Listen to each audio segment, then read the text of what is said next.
লাংহিনত ভোগালী বিহু উদযাপন ৰাজ্যৰ অন্যান্য প্ৰান্তৰ লগতে সোমবাৰে কাৰ্বি আংলং জিলাৰ লাংহিনতো দিনজোৰা কাৰ্যসূচীৰে উদযাপন কৰা হয় জাতীয় উৎসৱ ভোগালী বিহু।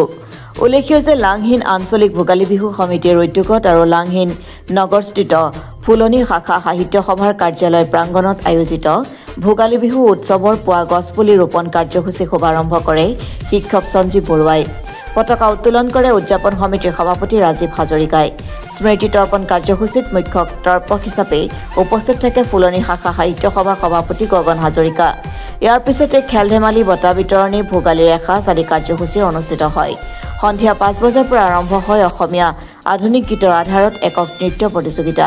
এই প্ৰতিযোগিতা উদ্বোধন কৰে সাংস্কৃতিক সম্পাদক বিনোদ হাজৰিকাই। অন্যহাতে নিশা 8 বজাত অনুষ্ঠিত সাংস্কৃতিক অনুষ্ঠানৰ শুভ উদ্বোধন কৰে লাংহিন পৌৰসভাৰ অধ্যক্ষ কমল ব্ৰহ্মই। আমন্ত্ৰিত বিশিষ্ট কণ্ঠশিল্পী বিষ্ণু শৰ্মাৰ এটাৰ পিছত এটা বিহুগীতে উৰে নিশা উপস্থিত দৰ্শকসকলক আপ্লুত কৰে।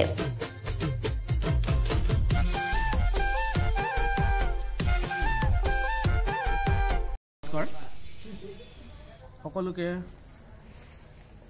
অসমবাসী ৰাইজক ভোগালী বিহুৰ হিয়া ভৰা শুভেচ্ছা জ্ঞাপন কৰিছোঁ।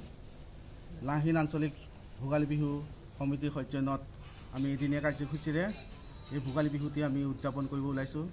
সেই ভোগালী বিহু কাৰ্যসূচী অনুসৰি আমাৰ প্ৰথম কাৰ্যসূচী অনুসৰি বিহু পতাকা উত্তোলন আছিলে। লগতে তাৰ পিছতে আমাৰ স্মৃতি তৰ্পণ কাৰ্যসূচী আমি অনুষ্ঠিত কৰিছিলোঁ আৰু তাৰ পিছতে আমি বৃক্ষৰোপণ কাৰ্যসূচী আমি অনুষ্ঠিত কৰিছিলোঁ। বৃক্ষৰোপণ কাৰ্যসূচীৰ পিছতে আমাৰ দুপৰীয়া প্ৰীতিভোজৰ আমি আয়োজন কৰিছিলোঁ।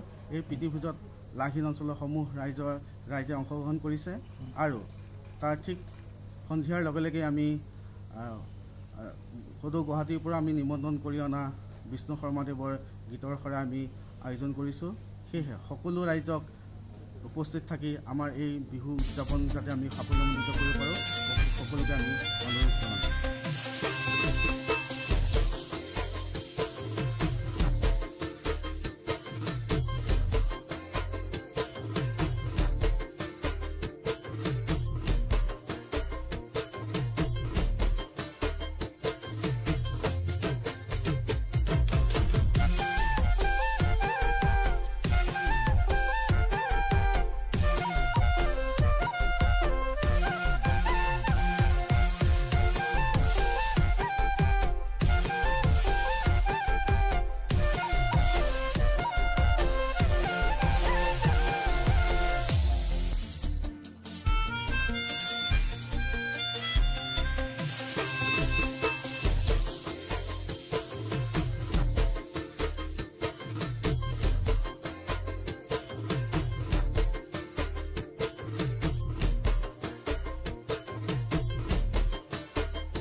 কাৰ্বি আংলঙৰ পৰা ৰবীন বৰুৱাৰ ৰিপৰ্ট অসম টুডে।